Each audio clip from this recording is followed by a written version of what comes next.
تو مجھے بڑی پسند ہے، تو مجھے بڑی خوبصورت لگ رہی ہے، تو میرے دل کا چین ہے، تو میرے دل کا قرار ہے. یہ جھوٹ کی اجازت اس کام کے لیے تھی.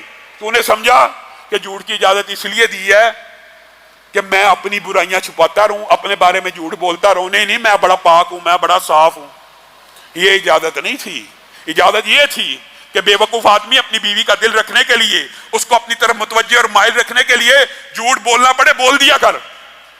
اور بیوی کو بھی اسی لیے اجازت اللہ نے دی ہے کہ خاوند کسی وقت اچھا نہیں لگ رہا، کسی وقت بے چین ہے، اس کو اس کے ساتھ توجہ نہیں، متوجہ نہیں ہو رہی، زبان سے اقرار کر لے. صرف زبان سے کہہ دے آپ مجھے بڑے اچھے لگتے ہیں، آپ مجھے بڑے پسند ہیں، آپ میرے سر کے تاج ہیں، آپ میرے دل کا قرار ہیں. یہ اجازت تجھے اللہ اور رسول نے دی ہے تاکہ تیرا گھر آباد ہو. لیکن ہماری بہنیں بھی سخت دل کی ہیں، اور بھائی بھی، ایک ناراض تو دوسرا اس سے آگے ناراض، ایک نے منہ ادھر کیا تو دوسرے نے ادھر کر دیا. اور میری بہنیں بیٹیاں بھی کچھ باتیں سمجھ لیں. موضوع بڑا طویل ہے، بات کو مختصر کرتا ہوں. نبی کریم صلی اللہ علیہ وسلم سے زیادہ افضل کائنات میں کوئی بیٹی ہو سکتی ہے؟ فاطمہ کتنی اعلیٰ ہیں، کتنی افضل ہیں. آپ کو پتا ہے وہ اپنے، میری بہنیں بیٹیاں اس بارے میں غور کریں. ٹھیک ہے حامدوں کی کمیاں کوتاہیاں ہوتی ہیں، لیکن میرے بہنیں اور بیٹیاں یہ بھی غور کریں کہ نبی کریم کی بیٹی ہے اور نبی کے پاس کیا لے کے آئی ہے؟ سوال. اور کیا لے کے آئی ہے؟ درخواست. اور کیا لے کے آئی ہے؟ شکایت. کیا؟ علی کے گھرداری کے سارے کام میں کرتی ہوں. کیا کرتی ہے بیٹی؟ یہ کائنات کی سب سے افضل شخصیت کی بیٹی ہے. تیرا باپ جتنا مرضی امیر ہو، جتنا مرضی بڑا تاجر ہو، جتنا مرضی اعلیٰ خاندان کا ہو، اس سے زیادہ اعلیٰ خاندان کا نہیں ہو سکتا، نہیں ہو سکتا. آگے شکایت کری ہے بابا اتنا کام کرنا پڑتا ہے کہ ہاتھ پہ چھالے پڑ گئے ہیں، چکی چلا چلا کے ہاتھ زخمی ہو گئے ہیں. نبی کریم نے کہا خدمت چھوڑ دے حامد کی، آج کے بعد کام نہ کری. یہ ہماری بہنوں بیٹیوں کو کس نے سکھا دیا؟ نبی کریم صلی اللہ علیہ وسلم مسکرانا شروع ہو گئے اور کہا فاطمہ میں تجھے خادم سے بہتر ایک نسخہ نہ بتاؤں؟ بتا دیجئے. نبی کریم نے وہ وظیفہ جس کو آج ہم تسبیح فاطمہ کہتے ہیں، سبحان اللہ الحمدللہ اللہ اکبر، بتا دیا اور بیٹی کو کہا اسی کام میں لگی رہ. نبی کے بعد کائنات کا سب سے افضل آدمی امت میں کون ہے؟ ابو بکر صدیق. ان کی بیٹی اسماء بنت ابی بکر ہیں. خود کہتی ہیں کہ جب زبیر کے ساتھ شادی ہوئی تھی، ایک اونٹ تھا اور ایک گھوڑا تھا، گھوڑے کا چارہ بھی میں ڈالا کرتی تھی اور اونٹ کے اوپر گھر کے لیے پانی دور دراز سے میں لے کے آیا کرتی تھی. کہ ابو بکر جیسے امیر فراح دل سخی نے اپنی بیٹی کو منع کر دیا کہ یہ کام نہیں کرنا؟ نبی کریم صلی اللہ علیہ وسلم کے بعد ایک صحابی آ گیا اپنی پھوپھو کو لے کے، اپنا مسئلہ بتایا. اس کے بعد نبی کریم نے کہا میری اے عورت میری بات یاد رکھی، تیرا خامن تیری جنت ہے، تیرا خامن تیری دوزخ ہے. تیرا خامن تیری جنت ہے، تیرا خامن تیری دوزخ ہے. ہماری بہنیں بیٹیاں یہ بھی تو سمجھیں، یہ بھی تو اسی رسول کا فرمان ہے نا. اگر ایک عورت صرف 5 نمازیں پڑھتی ہو، صرف 30 روزے رکھتی ہو، صرف اپنے نفس کی حفاظت کرتی ہو، 3 کام، یہ بات عورتیں سمجھ لیں. اللہ کی قسم اللہ نے عورتوں کے اوپر احکامات نرم رکھے ہیں. یہ فیمنزم کے نعرے لگانے والے یہ سمجھتے ہیں کہ عورتوں کے احکامات سخت ہیں. عورتوں کے احکامات آدھے سے بھی کم ہیں. اور یہ بھی ہام ہاں کا پراپوگنڈا جی اسلام میں عورت کو، یہ دیکھیں جی یہ 4 رشتے ہیں عورت کے اسلام میں اور وہی رشتے بدلتے بھی رہتے ہیں. ان 4 رشتوں میں 3 جگہ کے اوپر اللہ نے عورت کو فضیلت دی ہے. ماں باپ میں سے کون افضل ہے سب جانتے ہیں. ماں کتنے گنا؟ 3 گنا زیادہ. 3 مرتبہ ماں، 1 مرتبہ باپ. کبھی کسی فیمنزم کا یہ سنا ہے؟ کبھی نہیں. اسلام کی خوبی بیان کریں گے. ماں باپ میں سے اسلام میں ماں افضل ہے، بہن بھائی میں سے بہن افضل ہے، بیٹے بیٹی میں سے بیٹی افضل ہے. کہ جس کی کفالت کے اوپر جنت کا اجر و ثواب ہے، بیٹے کی کفالت کے اوپر ہے. بیٹیاں ویسے بھی باپ کی زیادہ وفادار ہوتی ہیں اور بیٹیاں ہی افضل ہیں. 3 مقامات کے اوپر عورت افضل ہے, عورت کو سکون نہیں. ایک مقام کے اوپر اللہ تعالیٰ نے الرجال قوامون علی النساء کہہ دیا تو ان کو تکلیف پڑ گئی کہ خامند اور بیوی کے اندر خامند افضل کیوں ہے, یہ ان کو تکلیف ہے. اللہ نے وہ بھی بیان کر دیا. ایک تو اللہ نے کہا یہ فضیلت اللہ نے دی ہے, اور دوسری وَبِمَا أَنفَقُوا, کیونکہ عورت کی ذمہ داری بار تجارت کاروبار کرنا نہیں ہے, مرد نے کما کے لا کے اس کے منہ میں ڈالنا ہے. اسی لیے نبی کریم صلی اللہ علیہ وسلم نے کہہ دیا تھا جو خامند کی ناشکری ہے وہ اللہ کی ناشکری ہے. جہنم میں وہ عورتیں بھری پڑی ہیں جن کو خامند ایک عرصہ کھلاتا پلاتا احترام کرتا عزت کرتا ہے, ایک دن ان سے ناراض ہو جائیں تو کہہ دیتی ہیں ہم نے اس بندے سے کبھی خیر ہی نہیں دیکھی, یہ بندہ تو شروع سے ہی ایسا ہے, یہ بندہ ہر روز جس دن سے میں اس گھر میں آئی ہوں ہر روز اس کا یہی کسب ہے. ہر روز چاہے گے کسب یہ ہو بھی نہ, اچھی زندگی بھی گزری ہو. نبی کریم نے کہا اس عورت کے اوپر اللہ نظر رحمت نہیں کرے گا کہ وہ عورت جو اپنے خامند کے بغیر رہ بھی نہیں سکتی, دل سے محبت بھی کرتی ہے, اوپر سے ڈائلاگ بول رہی ہے. اللہ تو کہہ رہے ہیں, رسول اللہ تو کہہ رہے ہیں تو جھوٹے ڈائلاگ محبت کے بول لے, اور تو دل سے محبت کرتی ہے اور منہ سے جھوٹ کہتی ہے کہ میں نے خامند سے خیر نہیں دیکھی. اللہ تعالیٰ اس عورت کی طرف نظر رحمت نہیں کرے گا. یہ بھی حدیث کے الفاظ ہیں کہ جس خامند کے بغیر رہ بھی نہیں سکتی اسی کی ناشکری کرتی جاتی ہے. حضرت ابو سعید خدری کی حدیث میں یہ بات ثابت ہے کہ ایک باپ ایک صحابی اپنی بیٹی کو لے آئے, اللہ کے رسول میں جہاں شادی کرنا چاہتا ہوں یہ میری بیٹی وہاں نہیں کرنا چاہتی. رسول اللہ نے پوچھ لیا کہ کیا آپ وہاں شادی نہیں کرنا چاہتی؟ بیٹی نے کہا یہ بات نہیں ہے کہ میں شادی نہیں کرنا چاہتی, آپ خامند کے جو حقوق بیان کرتے ہیں میں اس سے گھبراتی ہوں. آپ نے یہ بات تک کہہ دی ہے, رسول اللہ نے یہ بات بھی کہی ہے, بیٹی کے الفاظ اس حدیث میں موجود نہیں ہے لیکن آپ کو مفہوماً سمجھا رہا ہوں کہ آپ خامند کے حقوق بیان کرتے ہیں. رسول اللہ نے کہا اگر اسلام کے اندر سجدہ جائز رہتا تو میں سب سے پہلے بیوی کو حکم دیتا کہ خامند کو کیا کر, تعظیم کا عبادت کا وہ بھی نہیں, لیکن جائز ہی نہیں ہے. کہا آپ اتنے خامندوں کے حقوق بیان کرتے ہیں تو مجھے بتائیے خامند کا حق کیا ہے, سچ سچ بتائیے. نبی سے پوچھ رہی ہے. نبی کریم نے کہا بیٹی اگر تو یہ بات پوچھتی ہے تو سچی بات یہ ہے کہ خامند کا حق اتنا زیادہ ہے کہ اگر وہ زخمی بھی ہو تو اس کے زخموں کو چاٹے تو اس کا حق ادا نہیں کر سکتی. تو وہ بچی گھبرا گئی, کہا اللہ کے رسول اسی لیے میں شادی نہیں کرنا چاہتی کیونکہ میرے اندر یہ حص اتنی اطاعت و فرما برداری کی موجود نہیں ہے. تو رسول اللہ صلی اللہ علیہ وسلم نے اس کے باپ کو کہہ دیا تھا اس بچی کی شادی اس کی مرضی کے بغیر نہ کرنا, بچیوں کی شادی ان کی مرضی کے بغیر نہیں کرنی چاہیے. جب تک بچی کو واقعی کوئی ایسا بندہ آپ رشتہ لے کے آئیں اس کو جو پسند آئے اسی کے ساتھ کیا کیجئے, ورنہ دل کے اوپر پتھر رکھنا مشکل ہو جاتا ہے. اور جو حدیث میں نے آدھی سنائی ہے, عورت صرف 3 کام کرے, صرف 5 نمازیں پڑھے, یہ احکامات مختصر ہیں عورت کے لیے, صرف رمضان کے روزے رکھے, صرف اپنے نفس کی حفاظت کرے, اور چوتھی شرط کیا ہے یہ صرف ایک شرط, اور اپنے خامند کی اطاعت کرے بس. نبی کریم نے یہ اعزاز کس کو دیا ہے دنیا کے اوپر نام لے کے؟ ایک بندے کو ہی دنیا میں دیا ہوا ہے نا, ابو بکر تو کل قیامت کے دن کھڑا ہوگا, جنت کا ہر دروازہ پکار رہا ہوگا اے ابو بکر ہم سے داخل ہو جائیے. ایک بندے کو دیا نا نام لے کے, لیکن نبی کریم نے یہ اعزاز امت کی ہر بیٹی کو دیا ہے جو چاہتی ہے کہ کل قیامت کے دن جنت کے 8 دروازے اس کو پکاریں, وہ یہ 3 کاموں کے بعد چوتھا کام کیا کرے؟ اپنے خامند کی اطاعت کرے, پھر جنت کے جس دروازے سے چاہے داخل ہو جائے. اور محدثین نے اس کے نیچے حدیثیں لائے ہیں, صرف اشارہ کر کے اپنی بات کو ختم کرتا ہوں. وہ کیا؟ باب جہاد بھی تو ہے, عورت نے جہاد کیا نہیں, باب جہاد کیوں پکار رہا ہوگا؟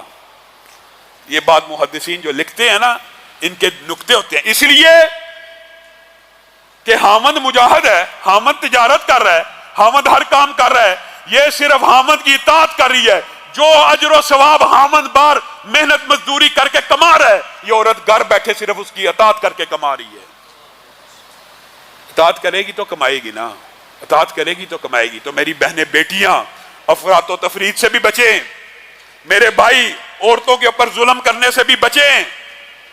اور نبی کریم صلی اللہ علیہ وسلم نے یہ بھی کہہ دیا کہ کوئی مومن مرد اپنی بیوی کا بغض اپنے دل میں نہ رکھے، بغض نہ رکھے، بغض رکھنے کے باوجود اس کے اوپر گھیرا تنگ کر کے اس کو زبردستی گھر میں رکھا ہوا ہے کہ اس کو ٹیز کرنا ہے، اس کو اذیت دینی ہے۔ جب کبھی ایسا مقام آ جائے تو عزت احترام کے ساتھ، جو اللہ تعالیٰ نے سب سے ناپسندیدہ فعل طلاق کا موقع آ جائے، اس وقت بھی احسان کر کے، نیکی کر کے عورتوں کے ساتھ معاملہ کرنا ہے۔ بعض عورتیں یہ سمجھتی ہیں یہ جی حدیث میں ہے جی عورت پسلی سے پیدا ہوئی۔ نبی کریم صلی اللہ علیہ وسلم کیا چاہتے ہیں عورت کے بارے میں؟ نبی کریم یہ سمجھا رہے ہیں کہ عورت تیری پسلی سے پیدا ہوئی ہے، تیرا کام، تیرے ڈیوٹی اللہ نے یہ نہیں لگائی تو اس کو سیدھا کر، نہیں لگائی یہ تیری ڈیوٹی۔ عورت کو اس کے ٹیڑھ پن کے ساتھ قبول کرنا یہ تیری ڈیوٹی ہے۔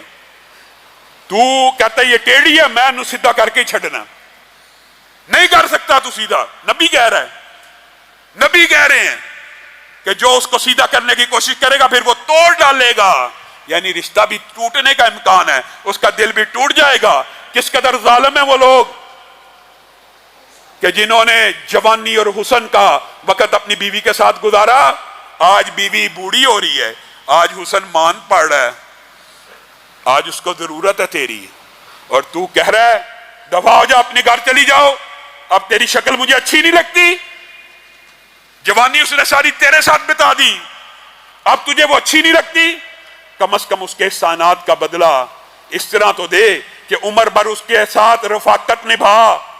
اور ایک بات جو بڑی طلع ہے وہ بات کہہ کے اپنی بات کو ختم کروں گا، یہ کسی بہن بیٹی کو کبھی ہضم نہیں ہو سکتی، کبھی نہیں ہوتی ہی نہیں، جتنا مرضی مولوی کہہ لیں سمجھا لیں، یہ نہیں ہضم ہونی، یہ ہمارے معاشرے کا بھی علمی ہے۔ ہماری بہنیں بیٹیاں اس بات کے اندر تو صبر کر جاتی ہیں کہ ہمارا خاوند باہر منہ مار رہا ہے، غیر محرم سے چیٹ کر رہا ہے، غیر محرم سے بات کر رہا ہے، یہ تو برداشت کر لیتی ہیں،